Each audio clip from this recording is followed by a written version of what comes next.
Hello friends, you are welcome in numerical king.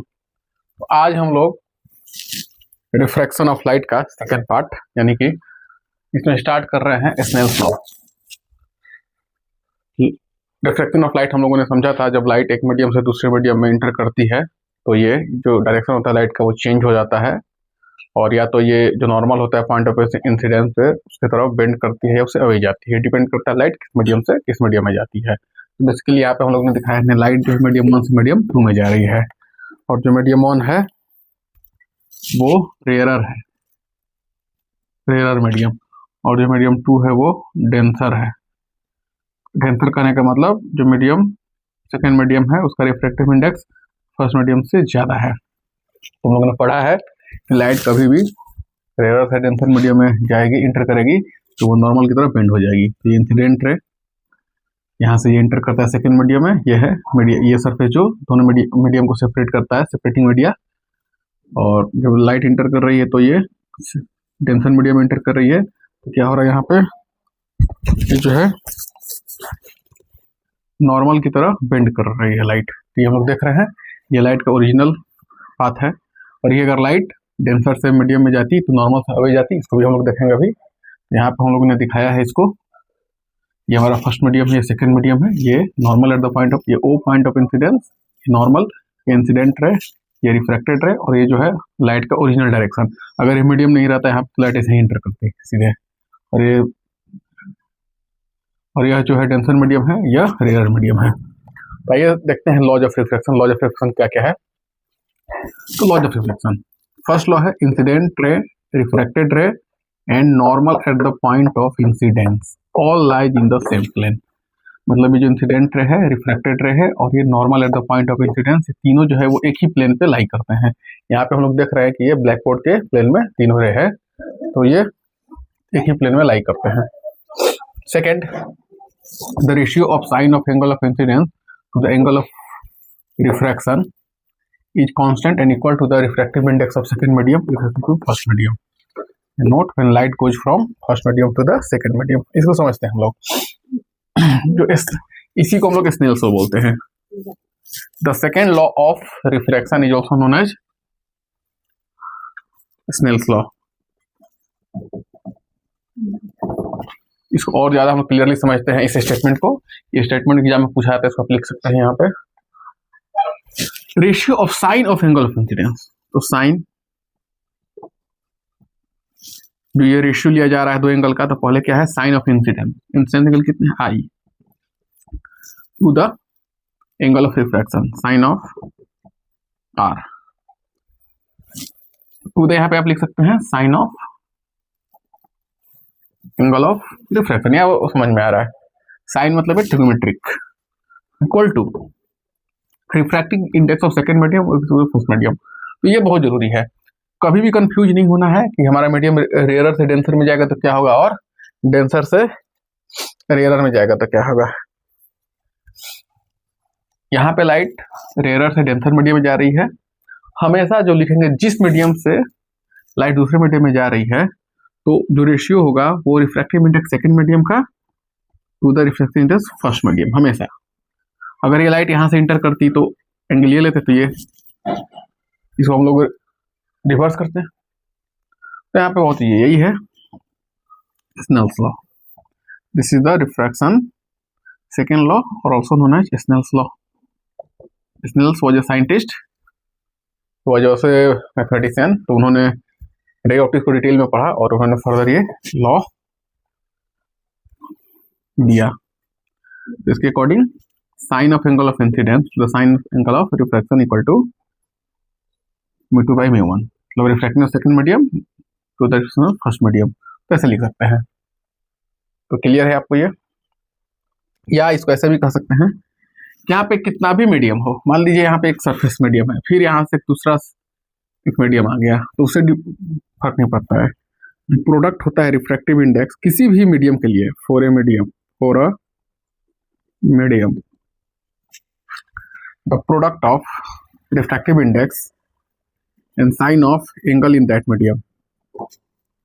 तो उस medium में लाइट क्या इंटर नॉर्मल के साथ बना रही है, तो यहाँ पे बेसिकली आई है, इस मीडियम में यहाँ पे आर है, तो वहाँ पे कुछ भी एंगल जो भी है हो सकता है, इसमें भी angle of refraction of angle of incidence that's equal to constant. ये कैसे भी समझ सकते हैं। तो यहाँ पे एट पॉइंट्स ऑफ इंसिडेंस क्या लिख सकते हैं हम लोग, μ1 sin i, μ2 sin r यहाँ पे। तो ऐसे भी ये भी सही है, बट ज़्यादा इजिली यूजफुल है, ये ज़्यादा आसान है कि when light goes from one medium to another medium, then sin of angle of incidence to the angle of refraction equal to refracting to second medium versus to first medium। तो ये है Snell's law. अब यहाँ पे अगर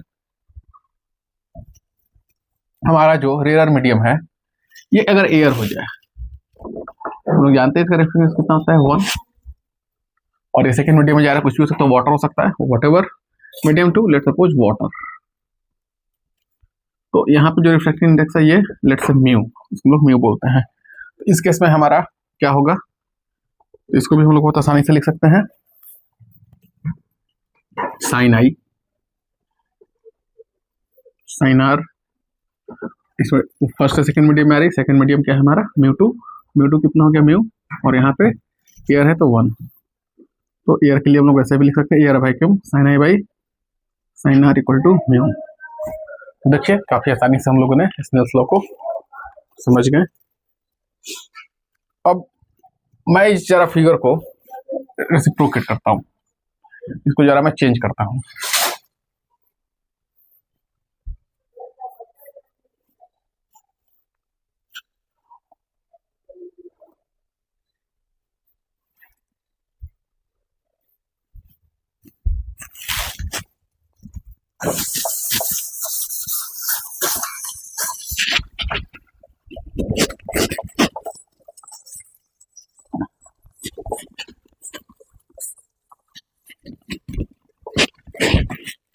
अब मैं बताने जा रहा हूं जब लाइट स्नेल्स लॉ को कैसे लिखेंगे, जब लाइट डेंसर से रेयर मीडियम में इंटर करती है। तो इसमें आपको कोई कंफ्यूजन नहीं हो।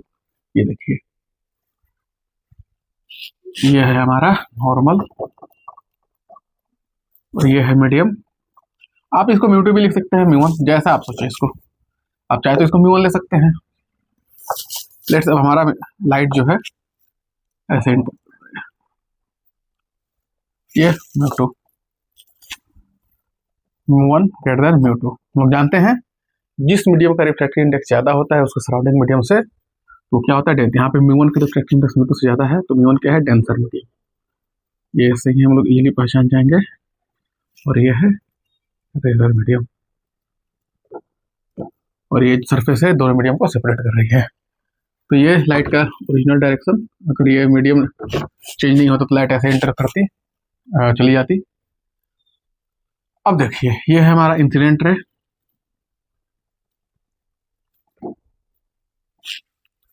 जब लाइट डेंसर मीडियम से रेयर मीडियम में जाती है, higher refractive index lower refractive index में, तो लाइट क्या होता है गोज अवे फ्रॉम नॉर्मल। तो ये नॉर्मल है ये देखिए, और इसका ओरिजिनल डायरेक्शन है ये नॉर्मल से दूर जाता है। ये दिस इज आवर हियर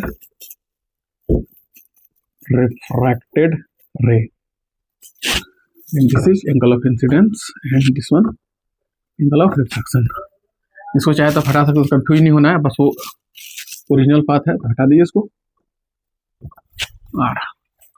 तो यहाँ पे स्नेल्स लॉ जैसे मैंने बताया।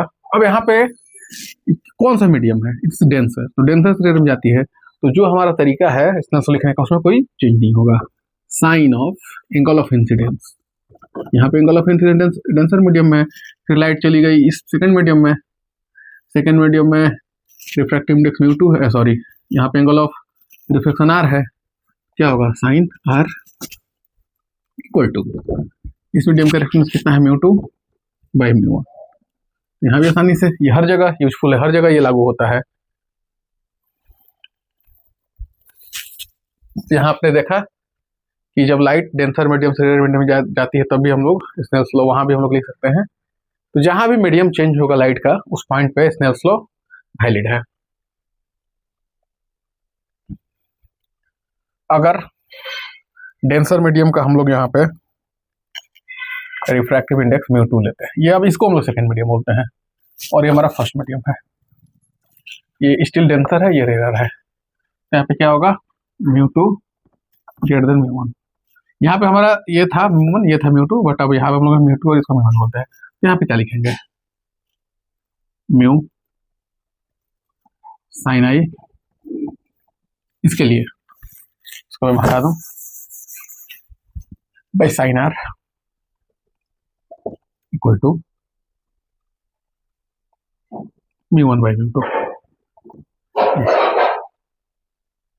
अब सपोज जो हमारा डेंसर मीडियम है वाटर है या कोई भी हो सकता है, और यहाँ पे इसकी रिफ्लेक्टिवनेस की वैल्यू म्यू है, और ये एयर हो गया, एयर मीडियम है, लाइट इनपुट के लिए डेंसर से एयर, और यहाँ पे जो म्यू वन है वो हो गया वन। तो क्या होगा, इसको कैसे लिखेंगे हम लोग, sign I sign are,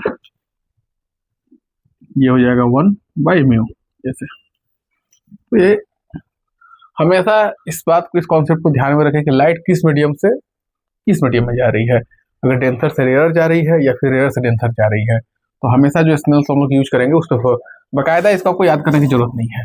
otherwise ऐसा नहीं कि आपने जो बुक में या कहीं से पढ़ के उसको याद कर लिया और उसके बेसिस पे कहीं लगा और क्वेश्चन गलत हो गया, तो ऐसा नहीं करना है। आपको सिंपली देखना है लाइट जिस मीडियम से फर्स्ट मीडियम जहाँ से इंटर करिए, इसको फर्स्ट मानिए, सेकंड मानिए, जो भी मानिए, तो जहाँ से लाइट हो सके ये एंगल आर हो। अच्छा, हम लोग जानते हैं इसको, इस बात को ऐसे भी हम लोग समझ सकते हैं कि रिवर्सिबिलिटी ऑफ लाइट भी पॉसिबल होता है। यहाँ पे आपने एक मिरर रख दिया, ओके, तो हम लोग जानते हैं कि ये जो रे है ये नॉर्मली इस पर इंसिडेंस हो रही है। तो जब नॉर्मली कोई भी रे किसी मिरर पे आती है तो नॉर्मली ही वहाँ से रिफ्लेक्ट होगी, तो ये रे वापस वहाँ से रिफ्लेक्ट होकर अपने पास को रिट्रेस करेगी, जहाँ से सोर्स से लाइट चली थी उसी तरह से। फिर देखिए अब ये फिर इस मीडियम से अब इसमें एंटर कर रही है, तो यहाँ पे क्या होना चाहिए, ये इसका ओरिजिनल ये नॉर्मल की तरह बेंड कर गई। अब रिवर्स है तो क्या लिखेगा आप, देखिए सेम चीज आएगा इसके लिए भी। अब लाइट आ रही है इस मीडियम से इसमें, तो हम लोग यहाँ पे फोकस करेंगे साइन जो रिशुलिंग एंगल का, पहले यहाँ आर फिर साइन आई, और रिफ्लेक्टिंग सेकेंड मीडियम, तो क्या है यहाँ पे ये mu two by mu one. तो म्यू टू हमारा म्यू था और ये वन ईयर था, ये यहाँ से सेम चीज आ गया, इसको रिवर्स कर दीजिए, sine I by sine R one by mu. तो यहाँ भी ये सेम है। तो laws of reflection Snell's law holds everywhere. बस ये तरीका होता है उसको हम लोग कैसे रेशियो को यूज करना है, कैसे रेशियो को हमको लेना है, इस सबको ध्यान करना है। तो ये है this all about reflection of light and Snell's law. अब हम लोग इसको यूज करेंगे, स्नेल्स लॉ का यूज करेंगे जब refraction through prism, refraction through slab, ये हमारे सीबीएसई के और बिहार बोर्ड या कोई भी स्टेट बोर्ड में क्वेश्चन आते हैं, जेईई मेंस में भी आते हैं, नीट में भी, तब इसका हम लोग वहाँ पे यूज देखेंगे कि किस तरह से स्नेल्स लॉ का यूज करके हम लोग रिफ्रैक्शन ऑफ लाइट को प्रिज्म से, किसी भी स्लैब से, इवन स्फेरिकल लेंस से इजीली उसको स्टडी कर सकते हैं। तो नेक्स्ट वीडियो में हम लोग रिफ्रैक्शन थ्रू प्रिज्म और स्लैब देखेंगे, ठीक है।